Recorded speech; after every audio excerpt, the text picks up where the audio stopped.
Als je vraagt wat kenmerkt Ettringen, is dat voor mij in de eerste plaats echt spleetklimmen. Het is denk ik uniek in West-Europa. Dat vind je eigenlijk nergens wat zo dwingend spleten kan zijn als hier. Es sind zwei Klettergebiete. Das ist einmal die Ettringerlei. Und dann haben wir noch ein großes Klettergebiet, das liegt zwischen Kottenheim und Ettringen. Das ist das Kottenheimer Gebiet. Wenn wir jetzt einfach mal nehmen, wir sagen reine Sportklettertouren, also komplett mit Bohrhacken abgesichert. Dann haben wir noch so auf der anderen Seite sind dann rein clean zu kletternde Touren. Und zwischendrin haben wir Touren, da findet man einen Bohrhaken, aber man muss auch selbstständig für die Absicherung sorgen. Das ist ungefähr eine ausgewogene Mischung zwischen den unterschiedlichen Spielarten.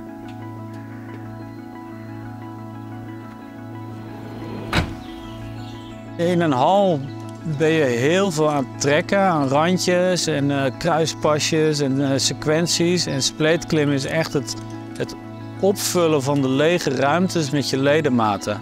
En dus de maat van de spleet ten opzichte van de maat van je hand is enorm bepalend. Het gaat van fingercracks tot handcracks tot fistcracks en dan nog wijder, zogeheten offwits.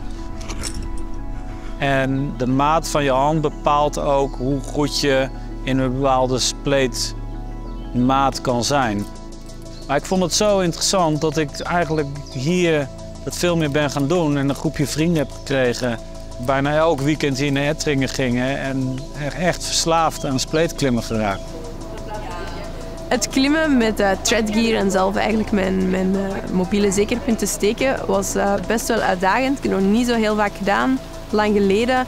Maar ook wel een heel tof gevoel. Een gevoel alsof dat je eigenlijk ergens zelf ook meer in handen hebt, omdat je ook zelf je punten steekt waar dat je wil. Jackass is voor mij echt wel een perfecte opwarmer van de sector arena. Zowel spreiden, jammen, full body workout. Het is ook een route dat je zowel op haken kan klimmen als op cams. Dus echt heel fijn om als starter te doen.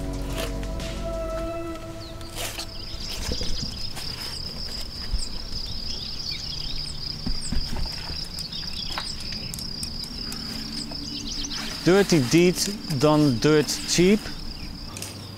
Ik vind hem zo mooi omdat hij zo dwingend en puur is. Het is gewoon één kaarsrechte fingercrack. Mooie maat, die vingers passen er goed in. Van punt 4 naar punt 3 en nog iets kleiner. En met een hele mooie crux.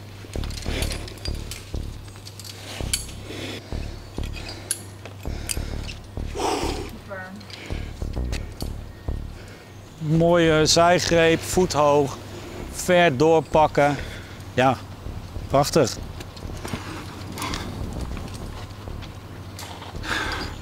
Oh. Kijk, mijn vingers zijn zeiknat.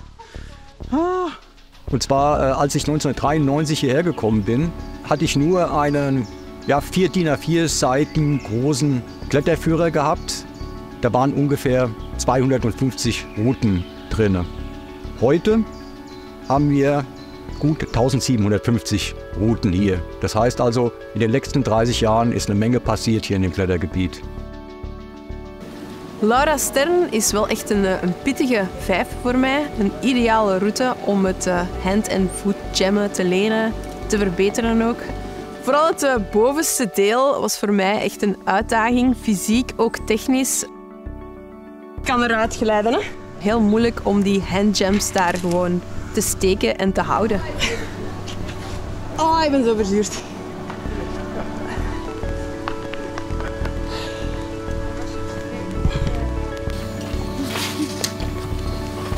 Kijk hoor. Ze hadden mij verteld gele Camelot. Hè? Maar die past niet. Nou, dan klim ik nog maar even door. Potten heeft überhaupt geen... Elke plaatsing van mijn handen is gewoon bomvast. Daar heb ik volle vertrouwen. Dus ik klim hem ook altijd op eigen protectie met vrij weinig plaatsingen. Riek, Wat? plaats nou even wat. En dat vind ik ook het mooie aan tredklimmen. Het geeft je vrijheid om te klimmen hoe jij wil klimmen.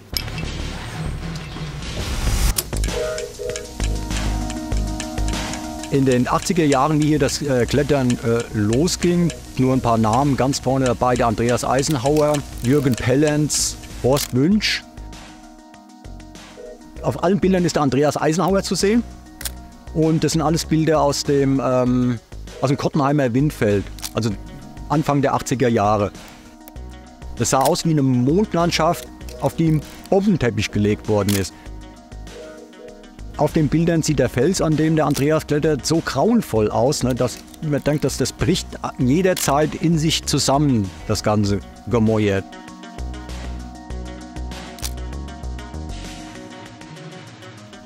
Heute, ne, wenn man davor steht, sieht man die Tour wunderschön. Auf den Bildern sieht das richtig hässlich aus. Ab 1993 war ich dann auch maßgeblich mit an der Schließung der Klettergebiete, Basaltklettergebiete hier beteiligt.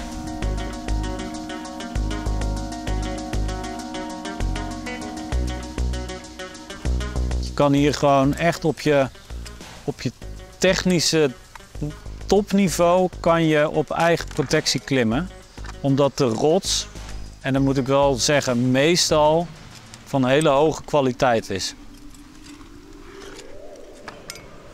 Heel veel mensen vinden Ettringen altijd heel spannend, omdat het gewoon heel anders is dan andere gebieden. En je moet hier echt je weg zien te vinden. En de enige manier, mijn inziens, hoe jij hier je weg kan vinden, is door hier gewoon veel te komen. En als je hier veel komt, en gewoon stapje voor stapje, het begint met makkelijk. Misschien ga je eens wat met ervaren mensen mee. Je hangt een toproopje uit en je gunt jezelf om dat leerproces door te gaan. Dan gaat op een gegeven moment zo'n wereld open. Ik kom hier al sinds 2007 en ik heb gewoon bij lange na niet alles geklommen. En ik heb nu zelfs voor deze video heel veel dingen de tweede keer geklommen. Het was fantastisch.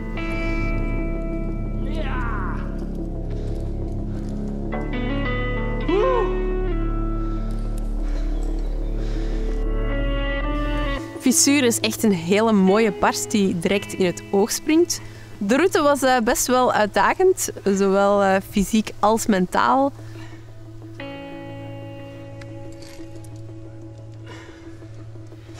De finger jams waren ook wel echt heel moeilijk om te lokken. Ook qua evenwicht zat het zeker niet altijd juist.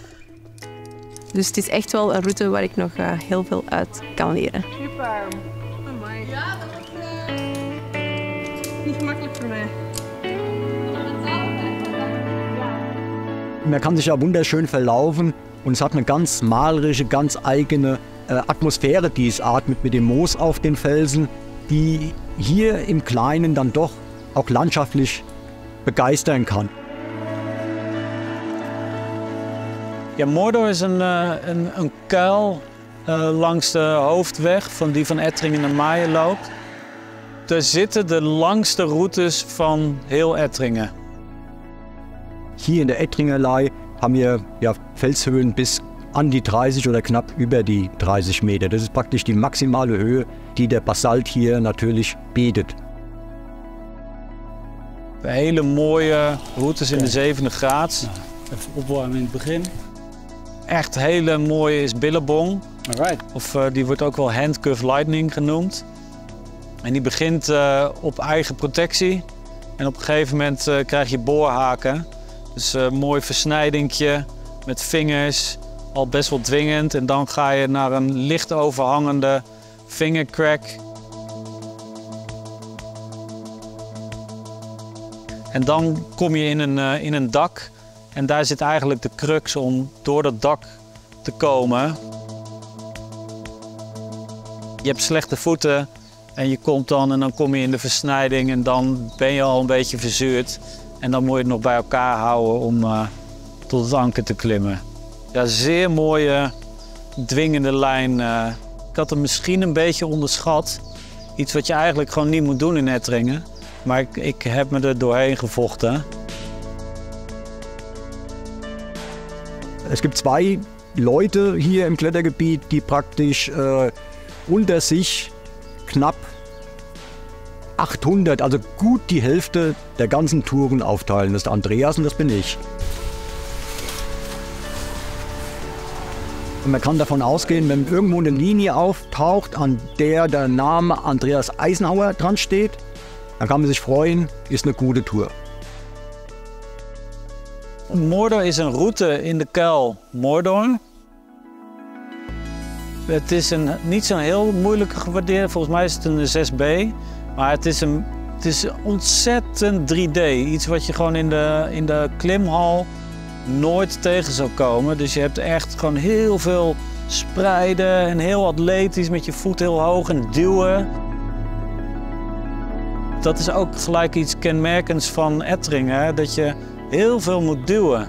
En als je echt opgegroeid bent, en wij Nederlanders zijn allemaal opgegroeid in een klimhal, dan is het gewoon veel trekken aan je handen. En hier is het heel veel duwen en spreiden en op spanning staan. Het is ja, fantastisch klimmen. Der Hallenkletterer, der sucht hier umsonst natürlich die bunten Plastikgriffe. Und dann kommt noch erschwerend hinzu, oft sind ja auch da gar keine richtigen Griffe in der Wand, sondern da ist ein Riss oder Leisten. Die Touren sind hier unheimlich schwer zu lesen. Auch viele leichte Touren brauchen schon ein bisschen Erfahrung. Die Touren sind hier senkrecht oder leicht liegend. Schon eine gehörige Portion Fußtechnik. Und die hat der Hallenkletterer an sich, bringt die nicht so gleich mit an die Wand. Spleetklimmen is echt iets Amerikaans. En Amerikaan, als je die ziet klimmen, die zie je altijd zijn voeten in de spleet stoppen. En een Europeaan, die zie je altijd op hele kleine treetjes en randjes zie je zijn voeten smeren. Maar als jij leert je voeten in de spleet te doen, dan staat dat veel beter, sta je als een huis. Een heel bekende route voor veel mensen die wel eens in Ettringen zijn geweest is Mayflower. Daar kan je ook in die hoek kan je een beetje spreiden. Alleen die treetjes zijn zo glad dat je hoeft maar iets verkeerd te doen en je vloekt eruit. Maar als je je voet in de spleet zet en waar je je voet dus met kleine teen naar beneden, hup in en dan heb je enorm veel rubber aan de rots, dan ja, staat hij als een huis.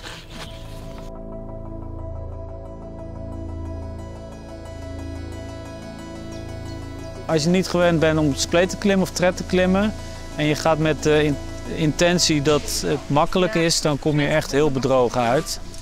Het is wel echt typisch Ettringen en typisch spleetklimmen. Dus het is ja, een hele mooie oefenroute om op een veilige manier te leren spleetklimmen en te leren plaatsen. Koen Plaquet is denk ik wel een van mijn favoriete spleetklimroutes in Ettringen-Lee. Maar hij begint best wel dwingend met een beetje een boulderpas, waarbij je een vingerlok goed moet zetten, even niet zulke goede voeten en dan kom je op een goede voet. En vervolgens zit je eigenlijk in een open versnijding met een hele mooie spleet die steeds breder wordt. Een must climb.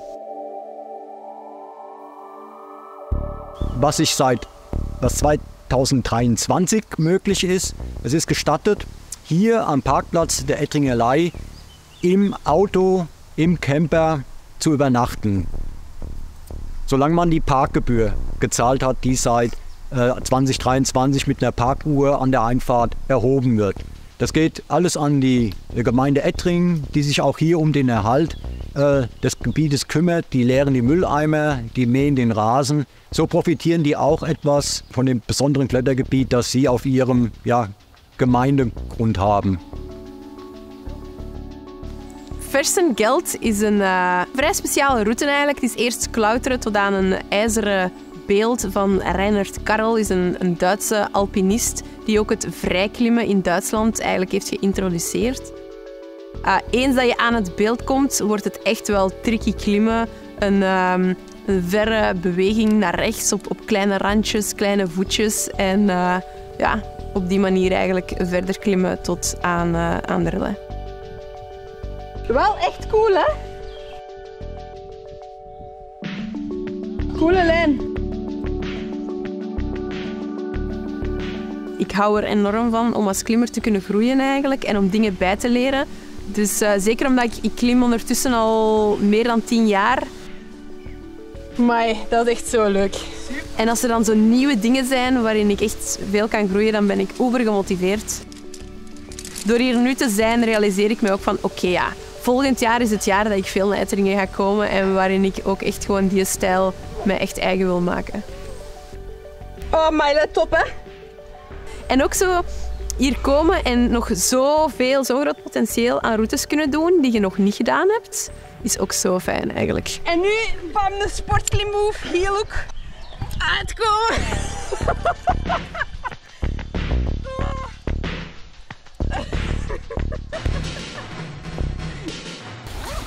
In Tamel de Tribe. Echt een, ik heb hem al eens eerder geklommen. Prachtige, hele lange 6C. Met hele mooie bewegingen. En als je hem heel... Het is gewoon echt dansen op de rots.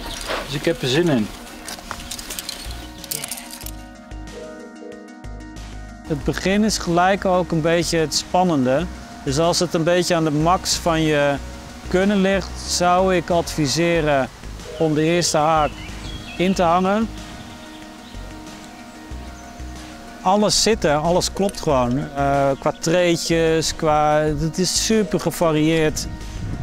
Met soms heb je iets op de kant heel erg een beetje slopend. Maar als je dan je voeten een paar keer hoger zet, dan kom je weer een hele goede greep tegen. En het is spreiden en ja, als je hem nog niet hebt geklommen, ga hem zeker eens onderzoeken. Wauw. Es lässt sich auch manche Rissklettertechnik für dich auch neu erfinden, denn es gibt viele verschiedene Möglichkeiten, einen Riss anständig zu klettern, sei es ein Handriss oder sei es ein Fingerriss. Und das kann man hier in Ettringen wunderschön durchspielen. Ik kan het proberen, maar hij is wel heel dun. Dus dan moet de luchtvochtigheid wel goed zijn. Anders glip je er vanaf. We staan nu onder de route Fata Morgana. En die heb ik ooit wel eens geklommen in 2012. Ik weet wel waar die moeilijk was, maar hoe die moet. Maar we gaan het zien. Hij ziet er wel heel mooi uit. Dus dat is in ieder geval een voordeel. Gaaf.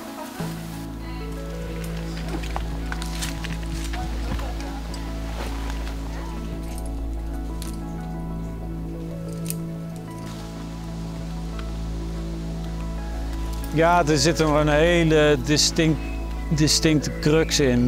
Met voor mij heel hoog voet, hele slechte voet, heel hoog. Maar heel hoog doorpakken op een soort plaat.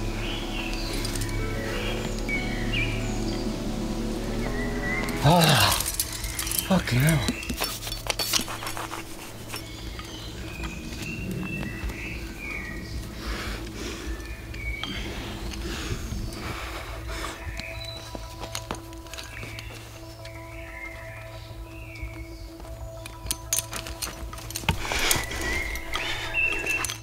Ja.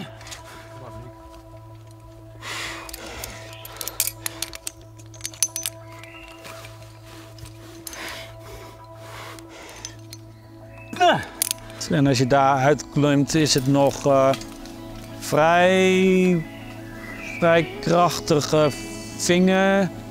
Maar wel, ja, je moet wat over hebben, dus wat opduwen. Maar er zit een hele typische crux in, die niet iedereen kan.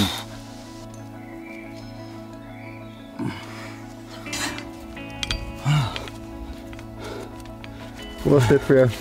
Dat was zwaar. Na 3 dagen filmen. Maar wel leuk. Ik heb wel naar mijn zin.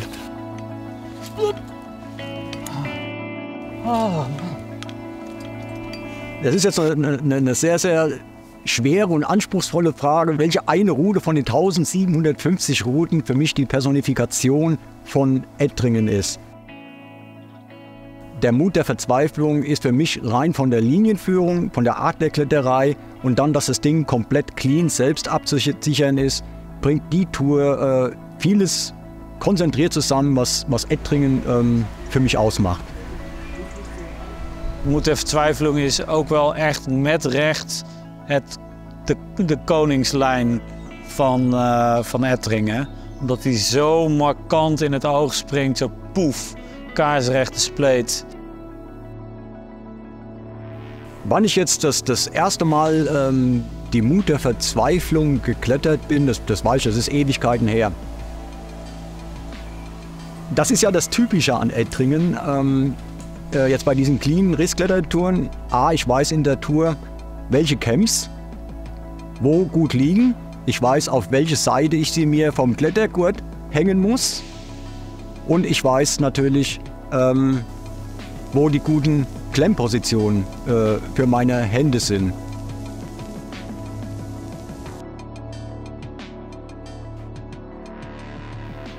Ik heb wel weer wat dingen geleerd, hoe hij bepaalde dingen uit. Hele lange bewegingen, heel vloeiend, heel zelfverzekerd, heel doelgericht. En dat deed hij heel mooi. Het was gewoon genot om naar te kijken.